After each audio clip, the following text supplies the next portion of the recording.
Hello, here I am with another video, and I really don't have an agenda for this one. I'm not sure what I'm gonna talk about, but I felt like sharing. I felt like expressing myself in a way, and yeah, talking things out loud and doing these kind of videos always help me in my process. And yeah, sometimes there's these little nuggets for others, or it can be inspiring in another way. I don't know. I don't know that on beforehand, and sometimes that only gets clear after. So oh, my voice is still a bit I don't know, rough, like I've been smoking or something, which I haven't, by the way. But anyways, yesterday I posted a really quite a long story on my Instagram, and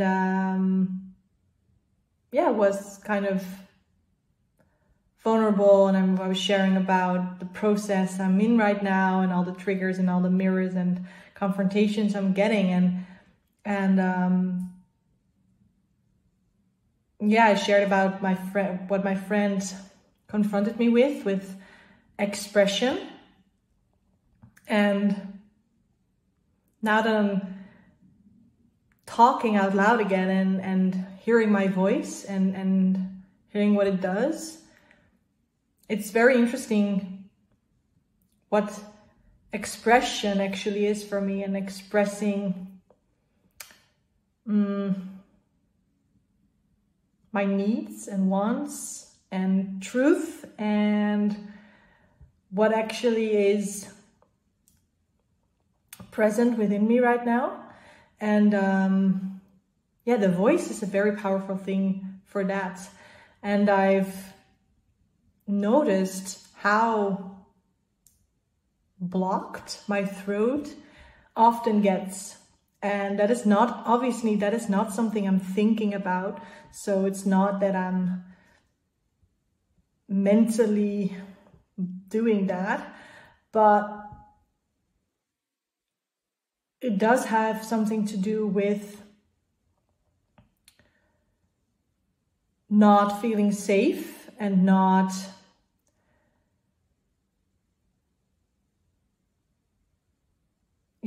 truly believing deep down that I'm able to express what I need to express. And that,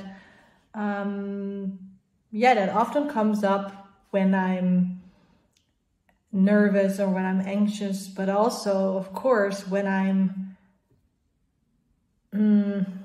believe that what I want to express is not allowed. Whatever that may be. Those words, those sounds, those expressions in whatever way, maybe in clothing or in dancing, in movement. It can be expression in the broadest sense, right?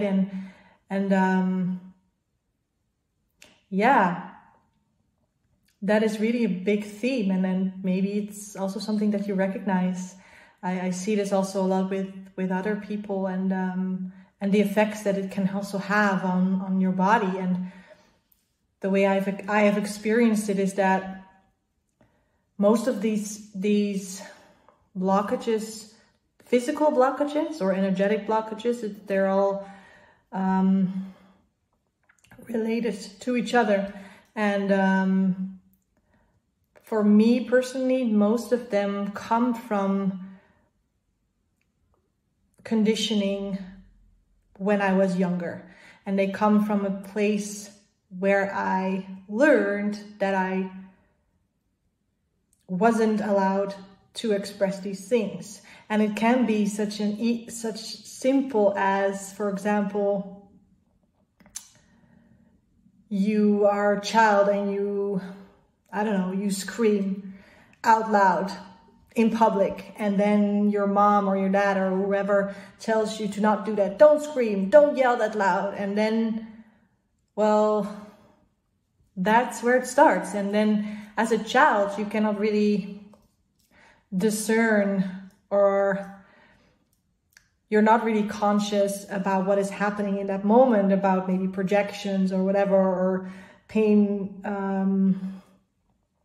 or trauma or whatever that is happening within your parent, because you're so dependent on your parent, right? So what actually happens is that you take that as the truth, and you, because you are dependent, because you want to be loved, and you learn in that moment also that the love of your parent or your caregiver is conditional. That's where you learn to create these patterns and create this kind of behavior, and also maybe dim down or numb that expression of yourself. And of course there are boundaries, and it's good that we learn some limits of how to behave in a way, but then at the same time, our truest and most creative expression of ourselves that's coming from within is dimmed and can become blocked. And that has been, I've noticed that it has been the case within myself.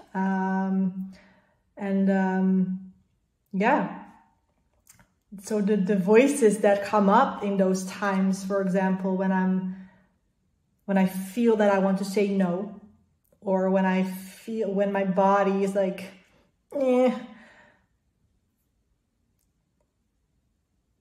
then instantly there's this inner critic. And most of the time, my inner critic resembles the voices of the people who taught me all these things when I was little. So it can be, I don't know, a school teacher or your mother or your father, or maybe you were bullied in school, and then these peers were always telling you that you were not good enough, or you were ugly, or you looked weird, or you were stupid, or whatever. And then that voice becomes internalized, and because of the repetition can also be so deeply ingrained in your body, in your system, and that's what I experience. So sometimes it's not just the mental voice of the not self or of my open centers, which I can clearly see, but sometimes it's also still in my system, in my body, without the voice even being there instantly, because it just happens on autopilot, because it has been there for like 30 years, and then I cannot really snap my fingers, by the way, but get the point. It just happens so fast. And for me, the only way to break that cycle is to become aware of it and pause. And sometimes after the fact, and then you can learn from that. But also more and more, and the more you practice this, you can become aware of it before you act, before you react from that place. And it takes time, and it takes practice, and it takes this journey of becoming more aware of what is happening. And you probably will fuck up. I do, lots of times. And that's part of the process. And it's also about yeah, being able to accept and love yourself during that process and not criticize yourself for, for falling into those patterns, which is obviously the most difficult part. Because your inner critic just wants to be right, and it wants to control your life in every way possible because it feels like it is protecting you, which is obviously not true, but for your inner critic, it just seems that way. And yeah, the other thing that comes up right now is that expression part is not just about the no's, which are, for me personally, quite difficult still. But it's also interesting, obviously, to look at the yeses. And if you allow your yes, maybe if you're a sacral being, your sacral response, do you allow it? And do you give yourself the permission to act on that, to follow that response? Or is there instantly this mental chatter about why you're not able to do that, or why you cannot do that, or why you're not allowed? And then become aware of those repetitive words and sentences and beliefs, and maybe question them or inquire them, and really contemplate on them and see if this is really true.